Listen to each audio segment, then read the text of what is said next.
Dalam sebuah inspeksi mendadak yang dilakukan Menteri Tenaga Kerja Hanif Dakiri beberapa waktu lalu di Kabupaten Banjar, Kalimantan Selatan, ditemukan puluhan tenaga kerja asing ilegal asal Tiongkok.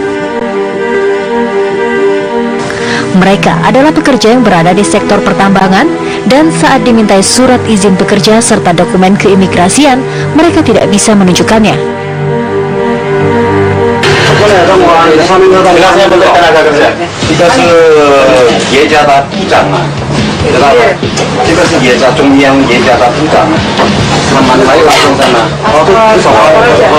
Dia kayak sudah ada sama Mr. Chang.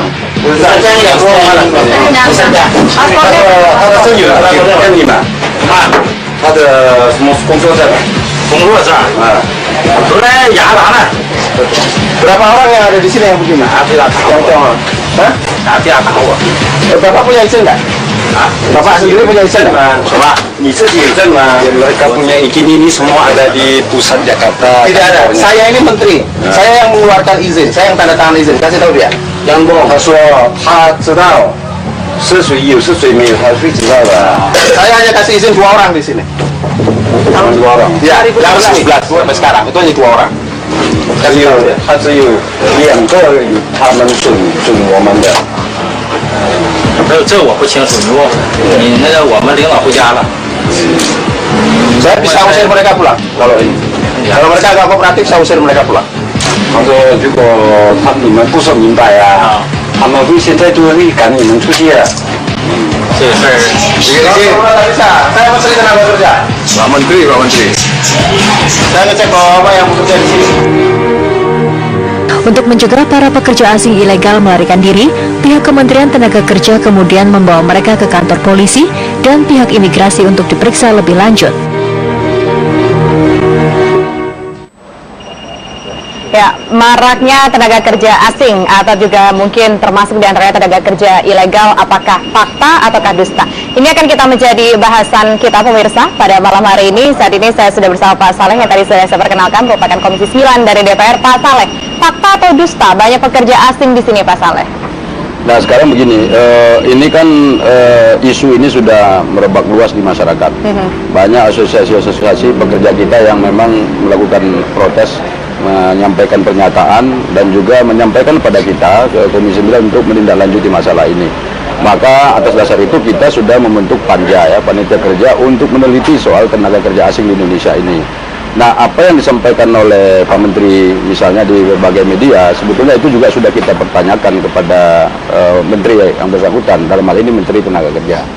Dan dari penjelasannya tidak berubah apa yang disampaikan di media, itu sebetulnya sama dengan apa yang dijelaskan di Komisi 9. Tentu kita memiliki indikasi-indikasi awal, misalnya adanya perubahan-perubahan aturan misalnya Permenaker.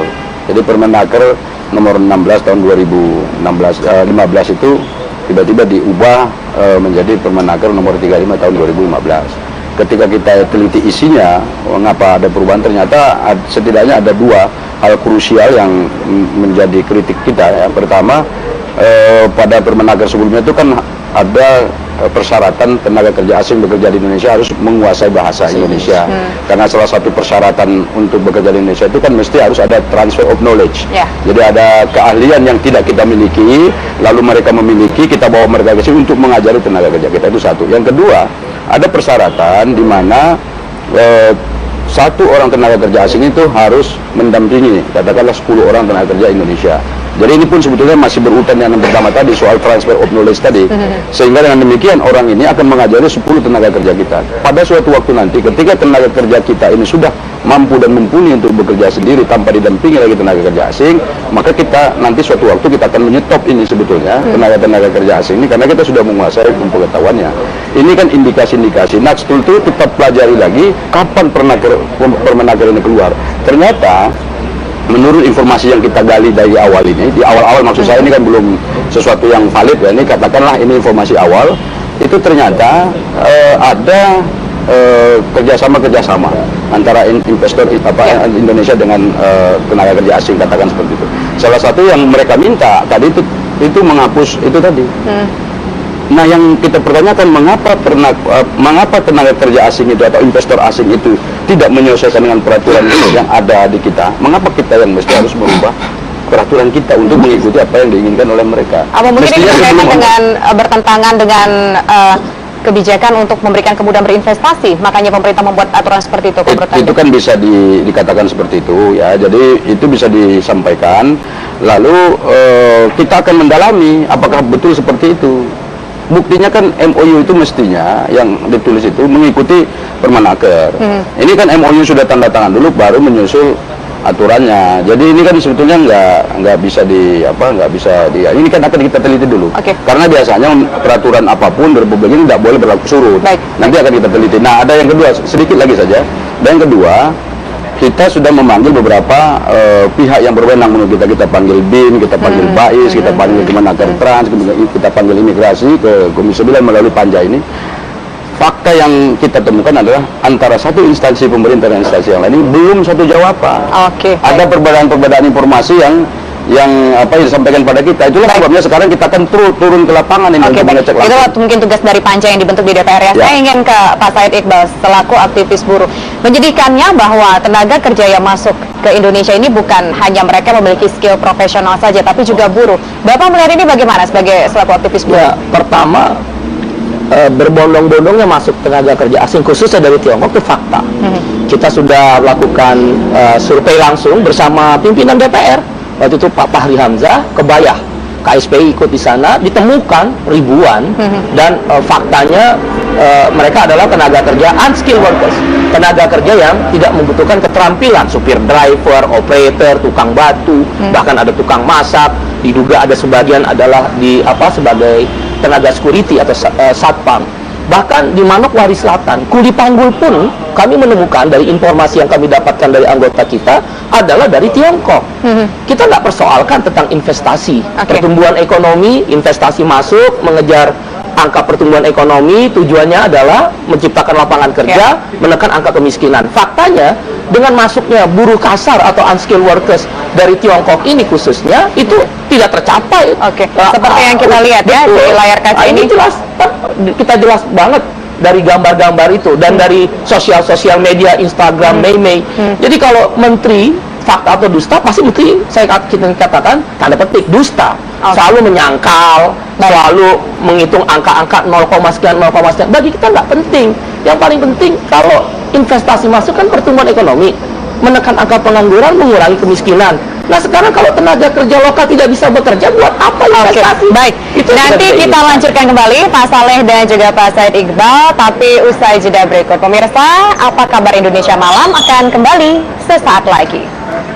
Makanya pengawasan di daerah itu menjadi penting, karena keberadaan mereka ini kan di daerah gitu.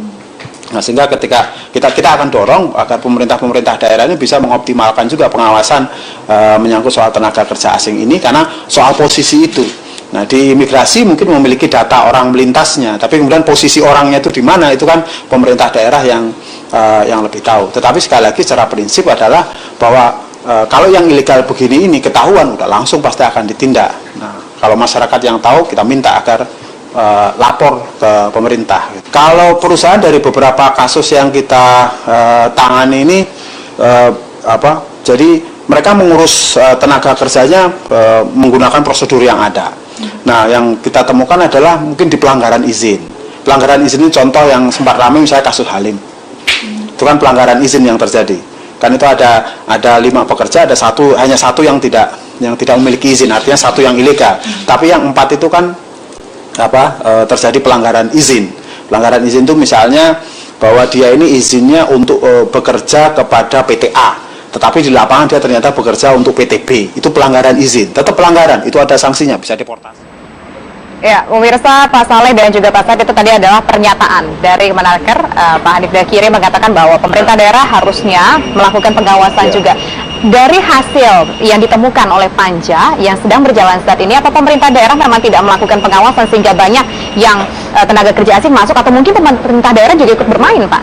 Jadi Panja ini kan dia di samping memanggil berbagai pihak yang terkait, juga kan kita berhak untuk meneliti aturan dan kebijakan-kebijakan yang ada, dan juga sumber daya yang kita miliki.